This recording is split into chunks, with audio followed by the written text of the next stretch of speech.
Volunteering is giving, sharing, standing by others, supporting causes you care about, and creating a better future for everyone. This is why more and more entities support volunteering to achieve the Sustainable Development Goals. Volunteers make a difference to the lives of many. Join us and become a United Nations volunteer. Good morning, good afternoon, good evening to everyone, to all participants. We would like to welcome, and you're joining this OneUN live chat event talking about talent in the United Nations, be it from the LinkedIn live channel of the United Nations volunteers or from other live channels from other UN organizations, YouTube channels in particular. My name is Jean-Luc Marcelin, and I work with the United Nations Development Programme, UNDP, as an outreach officer. And it is my great pleasure to be with you today and moderate this panel discussion and a Q&A session, which will be focusing on today the STEAM, the science, technology, engineering, arts, and mathematics profiles. Today's event is part of a series of live events where we as OneUN try to explore various employment and career paths which you as talent may be interested in. There are many different UN organizations and agencies with many different talent needs, expertise needs. And as a matter of fact, we have backstage several colleagues from other agencies who are there to support also the questions and answers backstage, as I was saying. But all in all, despite all these needs, as OneUN, we first and foremost need talents like you. So today, once again, we will be focusing on STEAM talent, science, technology, engineering, arts, and mathematics. To discuss with us today, I'm very happy to welcome three panelists from three different UN agencies. Allow me just to name them, and we will have the pleasure to hear a bit more about their background in a couple of minutes. So first of all, I would like to welcome Ms. Muna Albana, who's the Regional Infrastructure Advisor for the Middle East with the United Nations Office for Project Services, the UNOPS. Welcome, Muna. Thank you. It's my pleasure to be here. Indeed, and the same with us. We also have Ms. Ilham Ghazi, who's the head of the Broadcasting Services Division at the Radio Communication Bureau of the International Telecommunication Union, the ITU. A warm welcome to you as well, Ilham. Thank you very much. Very pleased and honored to be here today. Likewise, really. And last but not least, we have Ms. Jodie Miller, who's the section head of the isotope hydrology at the International Atomic Energy Agencies, the IAEA. A warm welcome to you as well, Jodie. Thank you very much, Jean-Luc. I'm glad to be here and happy to talk about this very important topic. Wonderful. Just before starting this panel discussion, just to mention to all participants and welcome them once again, that we will have two sequences in this today's session. We will have the panel discussion where some questions will be asked to all three panelists. Sorry, Muna, would you mind muting your mic just to, thank you. To all three panelists to hear a bit more about their background and also some tips and advice that they may have for you talent interested in that STEAM field of expertise. And then we will take for the last 20 minutes or so some questions and answers, which will be channeled through the chats of the various platforms you're watching this webinar from. So again, feel free to ask your questions on the chat, ask away, and then my colleagues will curate them and then we will try to answer a few of these questions within the imparted time. We will be together for around 40 more minutes. All right, so without further ado, let's jump into the panel discussion. And I'm going to ask, first of all, to our three panelists, a bit of an opening question, a bit of a general question regarding your background. Tell us a bit about yourself, your professional background, And what kind of work do you do, and where, how did that lead, how did your background lead to your current functions in your respective UN agencies? Shall we start maybe with you, Muna? Over to you. Thank you so much for this. I have a PhD and a master's degree in environmental engineering and a bachelor degree in civil engineering. I'm also a project management professional, PMP, certified PMP, as well as I am a member of the Professional Engineering of Ontario.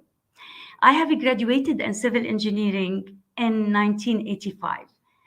Starting my professional experience in the field in Jordan and South Africa, I got my 20 years of experience in the field of construction, design, engineering design, and project management.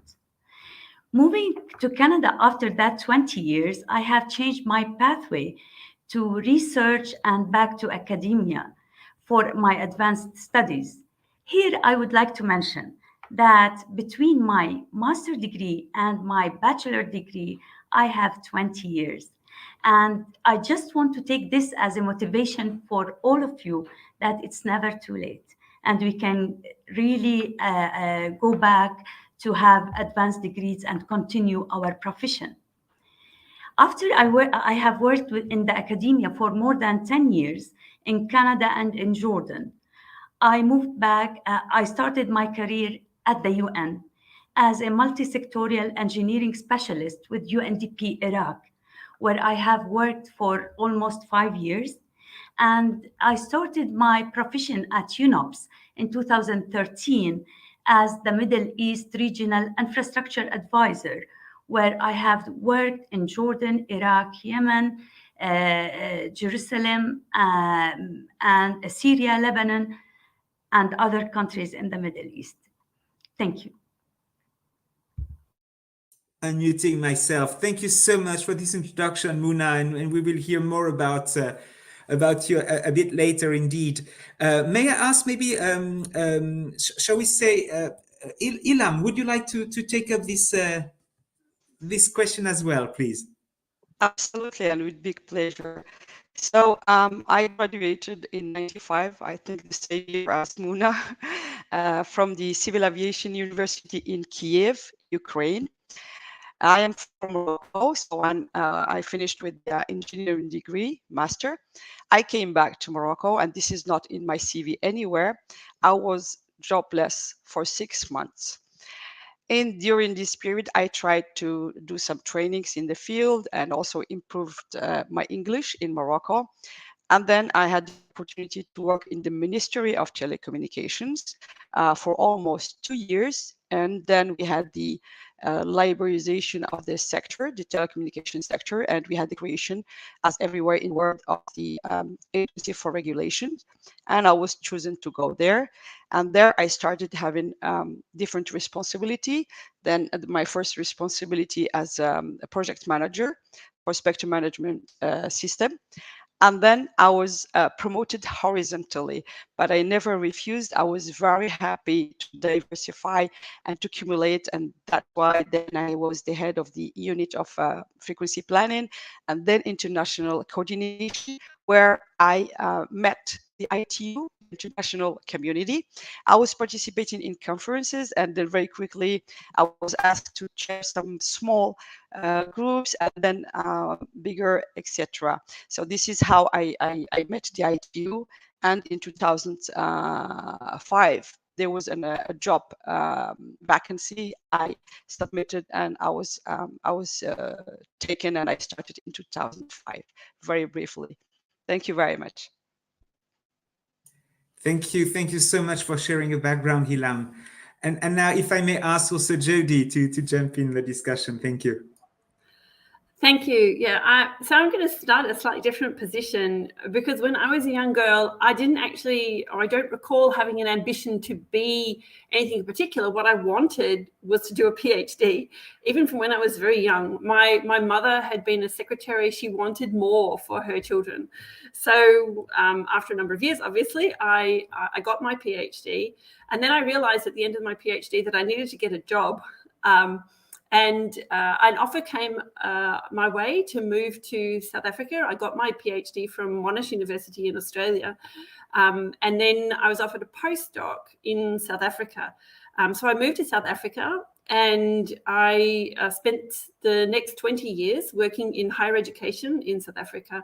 And one of the things that I saw there is the really important need for strong female role models for students coming through the university system.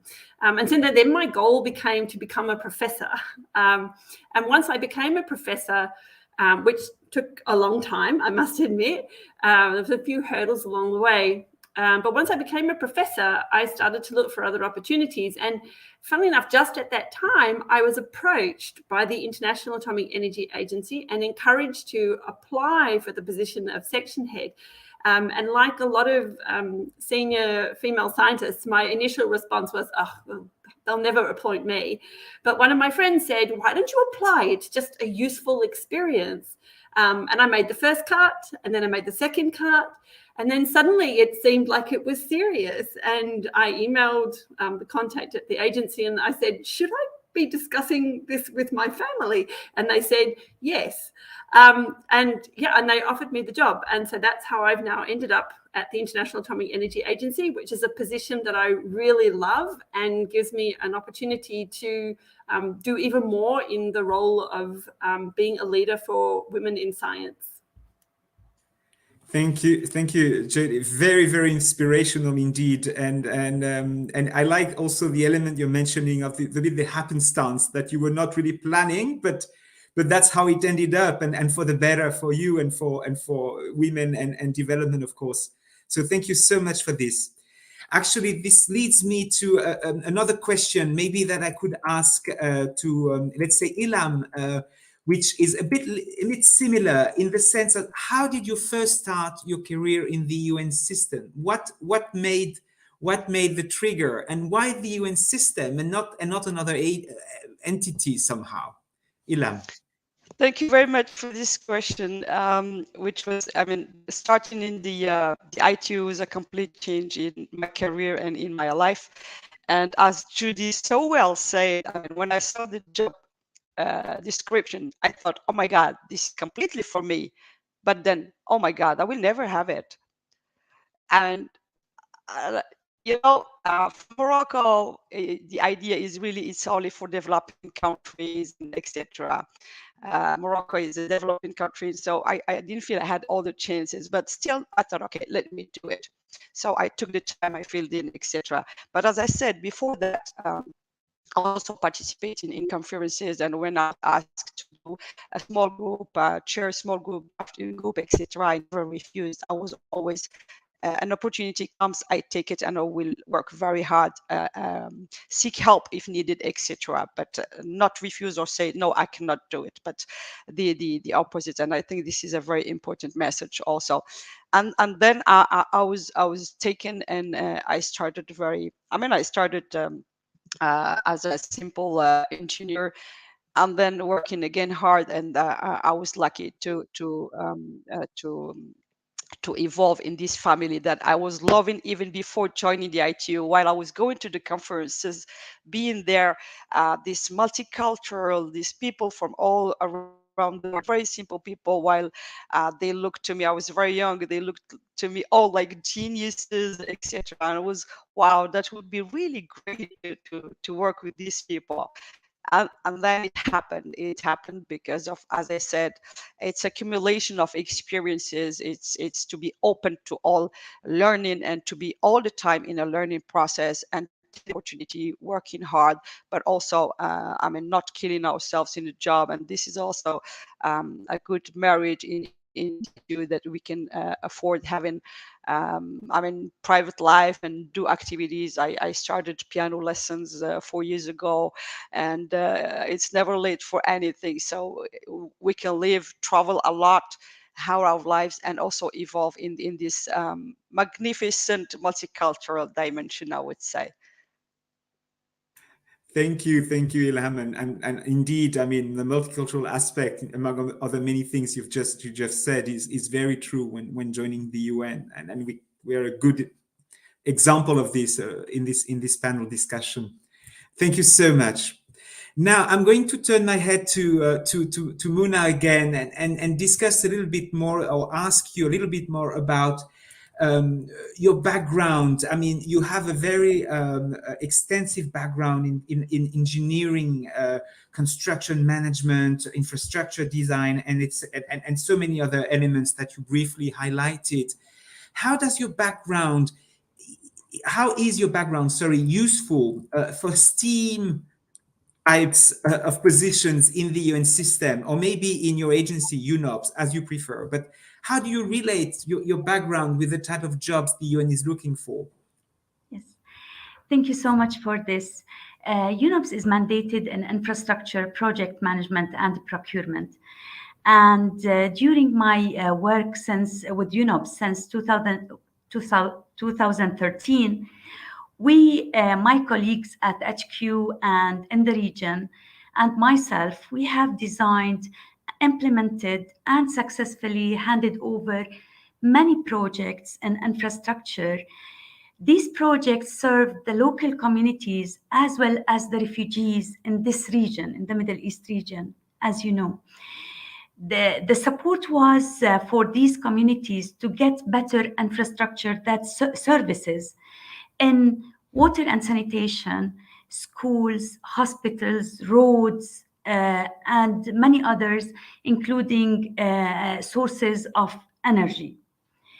Of course, during our works, we always are keen to add value and innovation, sustainability, improved operations, and maintenance.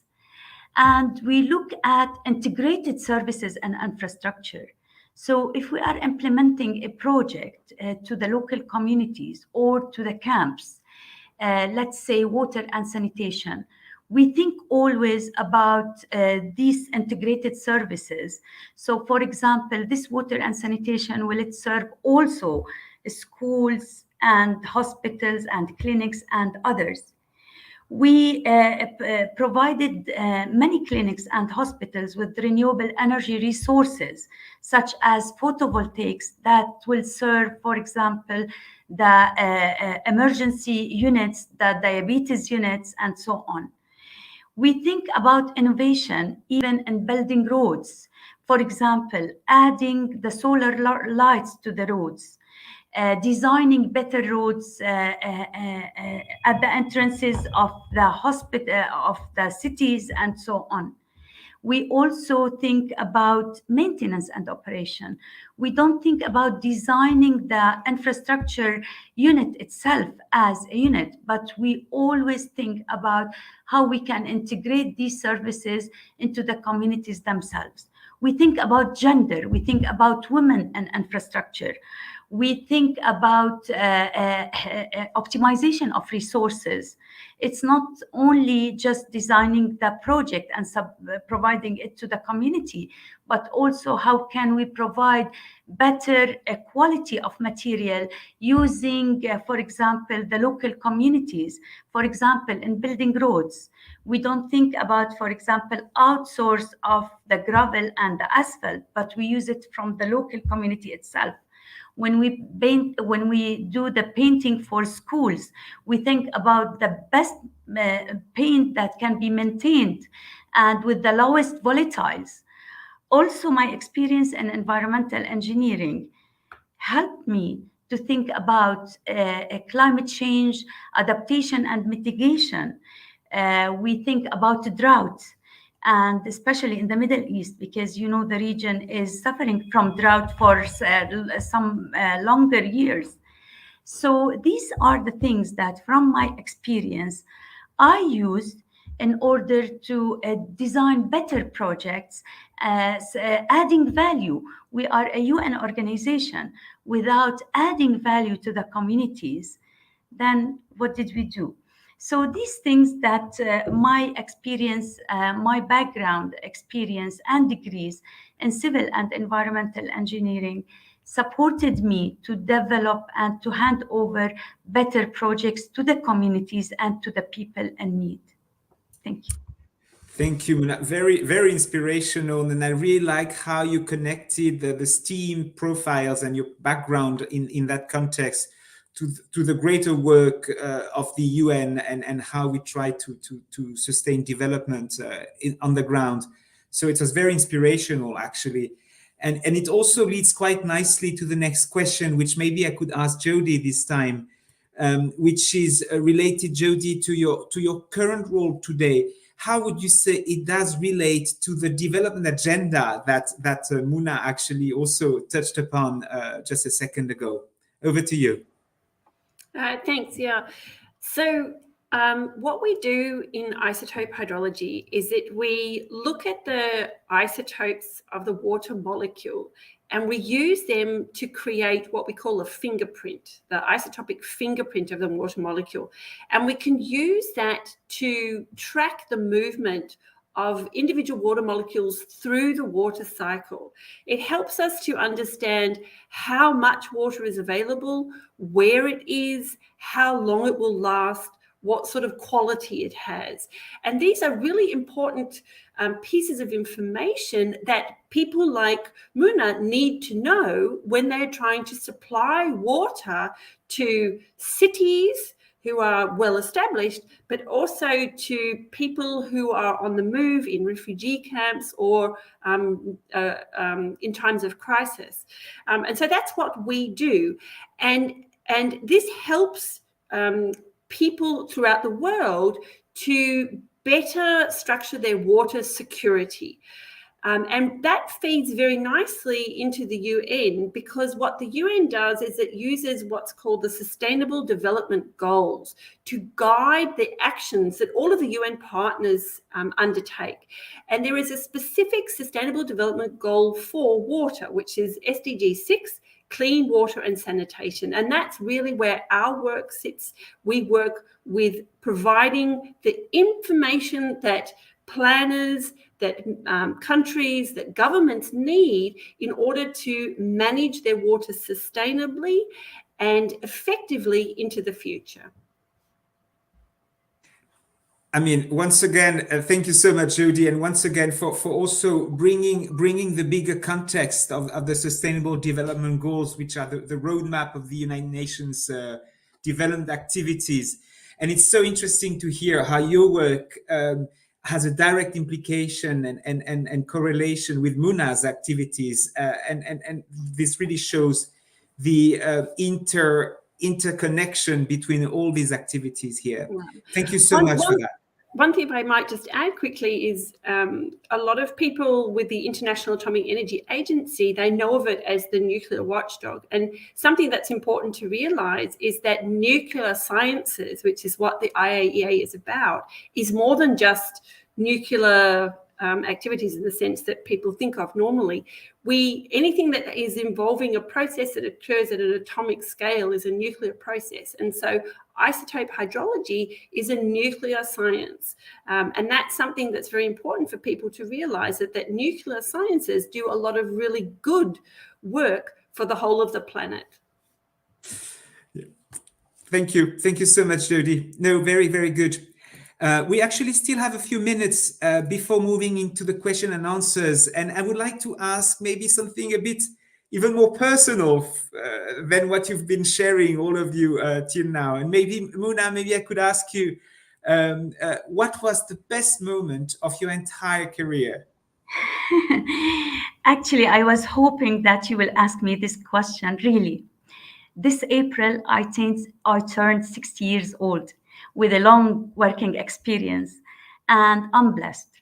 And I really wanted to tell you about the best moment in my professional life, which is not one, which are many.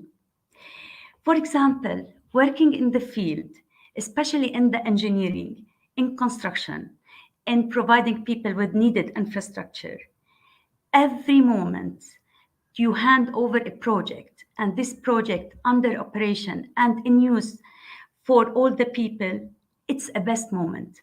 I would like to mention here that we, the engineers, or any profession working in construction, every project is our project. The one who's doing painting for school, he will tell his friends and his children, this is my project. The designer will say, this is my project. The constructor and the contractor will say, this is my project.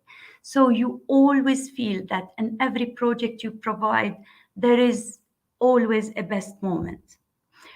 Working in academia, every professor in the graduation day, it will say, this is my best moment. Attending so many graduation ceremonies for my students, it was my best moment seeing my students in that day. Working in science and research, every time you see a published paper, it is your best moment. Last time I was browsing the internet and I saw a paper just published recently in 2022, and I saw my name referenced in a paper I published in 2008, and still the people value this paper and they think that it is the base of the science. It is one of the best moments. But my best moment is when we handed over a solar compact units, solar lights, the compact units in a refugee camp in Erbil. That was in 2016. And a little girl came to me and said, thank you so much. Now I can go to the washroom in the night. That was my best moment. We at the UN, when we see the impact and the reflection of the projects we are implementing to the refugees, to the people in need, this is the best moment. That girl, since 2016, I will never forget her face when she said, I can go to the washroom now in the night. Thank you so much for asking this question, but really, there are so many best moments for us working at United Nations. Thank you. Thank you, Muna, and it's actually again very humbling what you've just said, because at the end of the day, all our work is towards the beneficiaries, and who is more at need than a small girl in a remote area and poor area. Thank you so much for that. We still have a couple of minutes before coming into the Q&A session.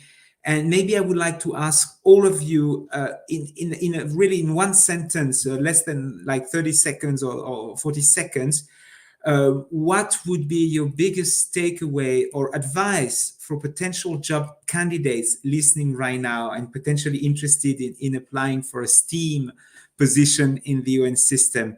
Shall we start with you, Jody, this time? Yeah, I would say the need to believe in yourself. I think too many women don't apply because they think that they won't get it. And it's important to really to go out there and to reach for the things that you think are unattainable, to believe in yourself and to really go for it and make the opportunities happen for yourself. Short and sweet. Thank you so much, Jody. Shall we ask, Muna, maybe if you can also share a piece of advice?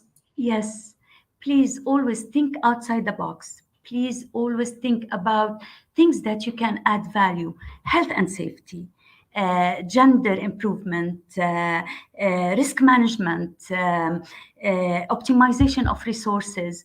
We all get our education from the universities the same way, but how we can improve our outputs, how we can add value to the communities. Always think and always integrate all types of fields together in order to get an improved output to the people in need and to the communities. Always think outside the box, and nothing is impossible. Still, your life is ahead and you only started, but life will continue. Thank you. Thank you, Muna. Thank you so much. And last but not least, Ilham, if you want. Thank you very much, Jolik. I will just say a few sentences that I really apply in my life. I always applied and I still do until the end. Don't try to be perfect and then submit or do anything. Take the opportunities and own them. Think big.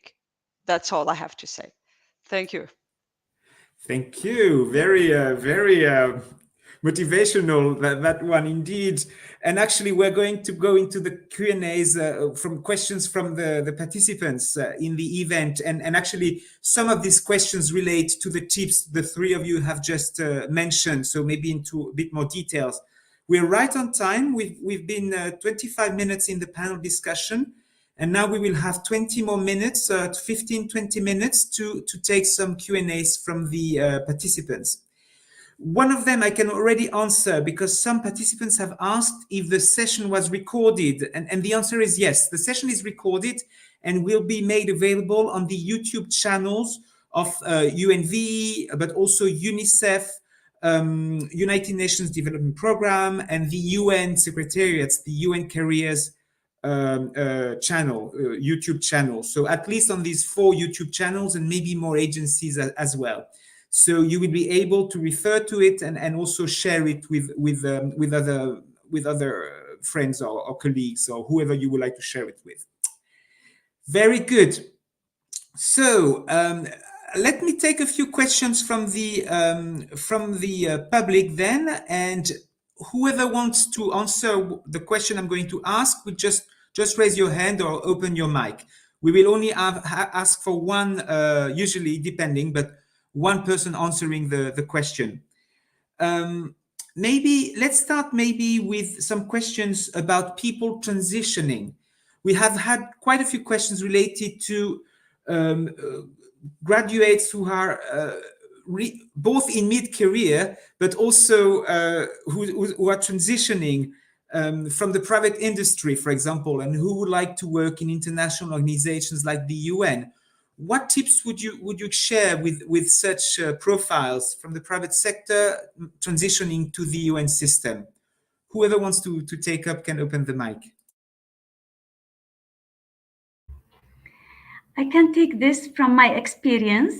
Really, I think transitioning from the private sector to back to academia is something really very useful. I give you an example. When I used to work in the field, for example, in water projects, we used to design the water network, let's say, with a slope of 2%. And when the engineers will ask us, why do you do that? For example, we say, oh, this is the norm. This is how we were taught to design it for 2%. But going back from that private sector to academia again, you understand that this 2% or 3% that we used to design for, it's not just haphazardly identified. It is because there are certain models for, let's say, as my dear Judy said, for example, our scientific background will connect together. For example, if you have some sediment, which is the smallest particle, not to settle or to settle needs 2% of the water network. So really, it gives you strength. Coming from the private sector back to the scientific studies, you will know and appreciate what did you used to know and why. And the models behind that, you will understand it more. You will benefit your colleagues, you'll benefit yourself in finding out answers for things you used to do for granted, but it has scientific background. So yes, go ahead, use your private sector background, going back to the science, and then connect them together in order to have better understanding and strength from inside. Thank you. Thank you, Muna. If Ilham and Jody want to add, or otherwise we can move to the next question, by all means. Yes, very briefly. I mean, from the ITO, the International Telecommunication Union. I mean, as it sounds, it's telecommunication, is radio communication. We deal with the radio communication frequency spectrum and satellite orbit.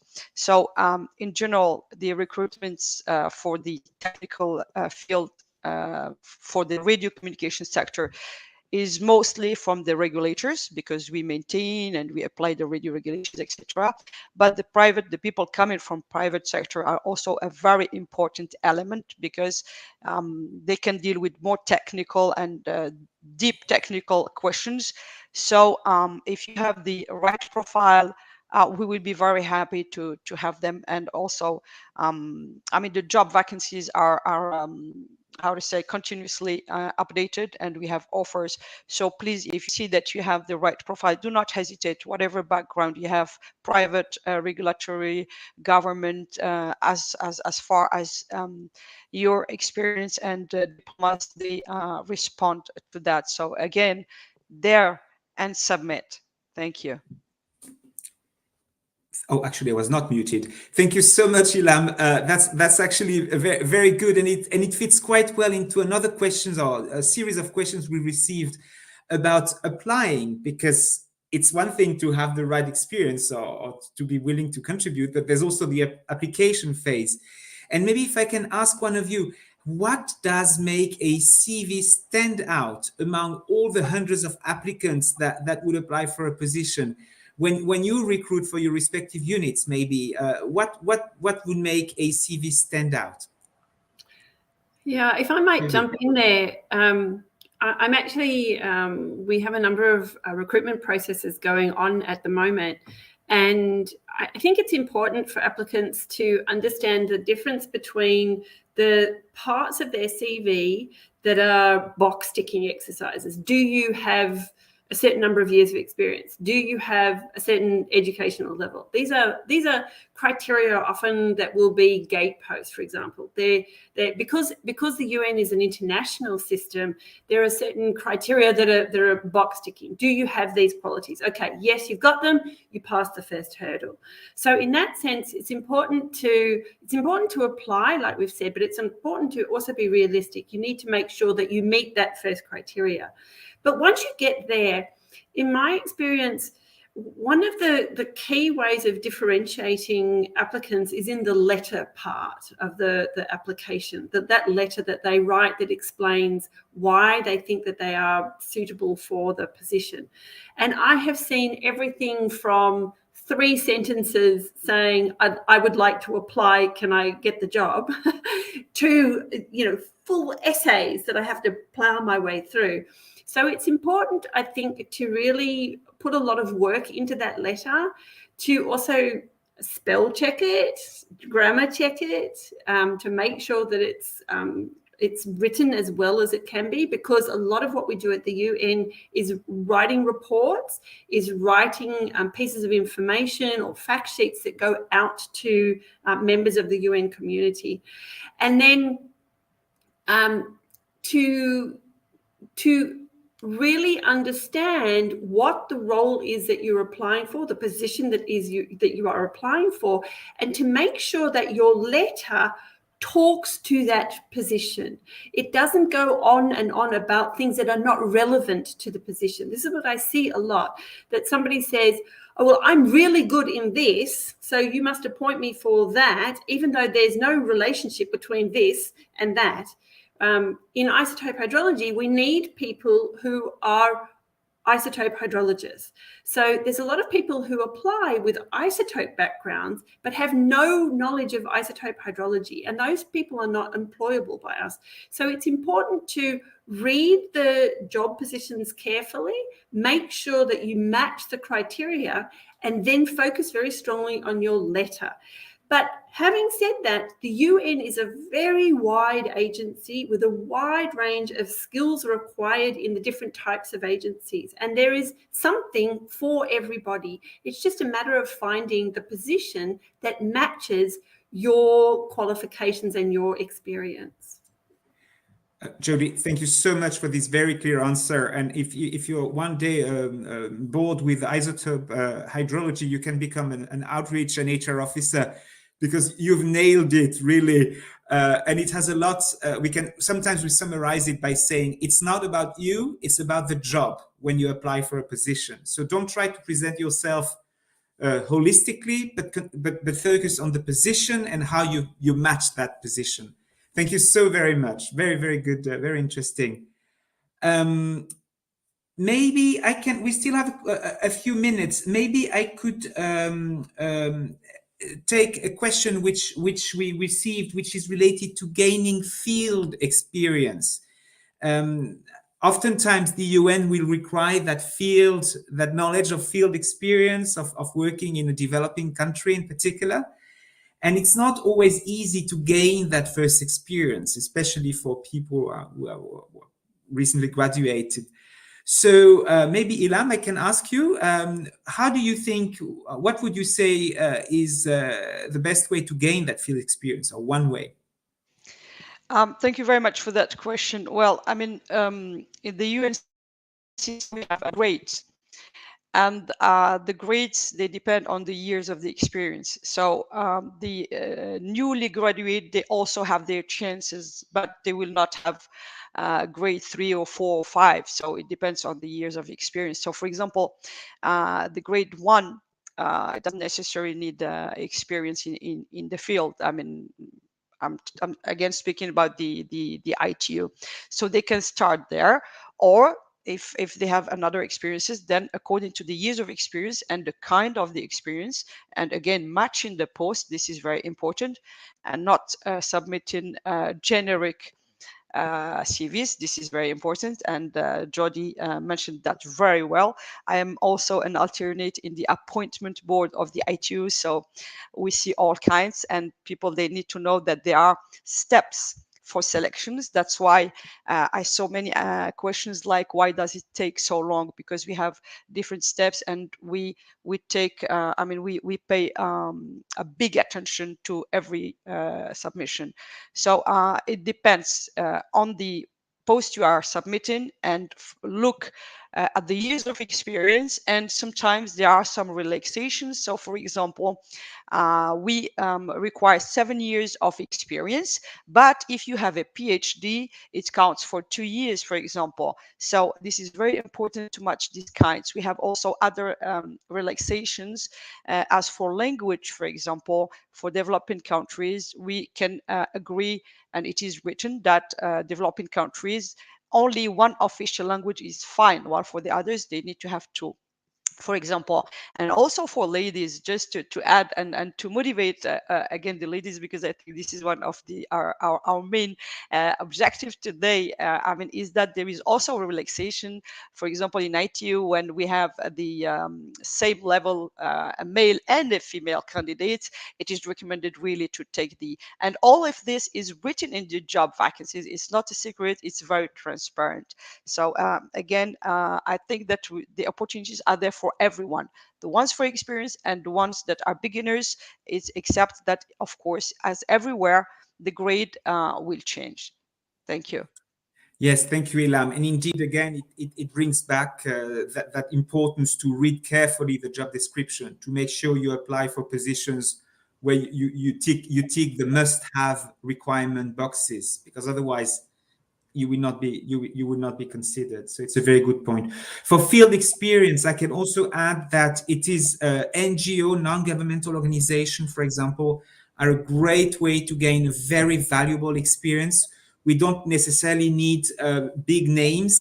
It can be a small private consulting firm working on a engineering project in the middle of nowhere. This is as valuable as a bigger company name. What we look for is whether you have gained that understanding of the context we operate under. Building on Ilham's comments on the women opportunities in the UN, there were also some questions related to talent with disabilities and how do we offer job opportunities for this talent segment of the population. And just to confirm that each agency, each UN organization may have a slightly different policy around this, but we have one thing in common, which is encouraging people with disabilities to apply for positions. And we also encourage you actually to mention while applying if you have a specific disability which would require what we call specific accommodation. Because if we don't know about it, we will not be ready and equipped to address whatever specific needs you may have. But we strongly encourage people with disabilities to apply for UN positions. And it has become a very important part of the agenda of inclusion and diversity, which the UN is trying to implement. So don't feel shy of not mentioning your disability or not applying, thinking you will not be considered. It's actually the other way around. We really want to promote talent with disability among our staff and our workforce. I'm afraid time is soon up. We're reaching the 45-minute timer, so we cannot take more questions from the public, but maybe if I can turn again my head towards our three panelists, before thanking you, just if you have one last word or tip or advice or piece of advice or whatever you would like to mention to our participants today, the floor is yours again. I would just like to say, if I might, for those people who are, particularly young people who are interested in coming and working for the UN, and I can speak for the International Atomic Energy Agency, we can have interns here at the agency. And that's a really great way of getting to know the agency and this part of the UN system and how it works, and to provide you with contacts which might help you get a different more permanent position or a fixed term position down the track. So anybody who is interested in working, for example, for the International Atomic Energy Agency, I would recommend looking at the internship program to get your first leg on the foot on the ladder, shall we say. Thank you, Jody. Thank you so much. Muna? Yeah, and from my side also, I would like to encourage all of you to approach UNOPS. We have several modalities. We have the retainer modality. So if you have something specific that you can add value, you can start as a retainer, and that will give you the experience, the training. And also we have the internship opportunities. Just be patient. Try to be always brave to approach, and good luck to all. And to educate yourself in new models, like, for example, health and safety is very important to UNOPS. I will encourage you to do that. Also, inclusion, as you said, dear Jean, we are also very flexible, so please approach UNOPS anytime. Thank you. Thank you so much. Very good. Ilham, one last word of wisdom. I don't have much left after Jody and Muna, so thank you very much. Same thing for ITU.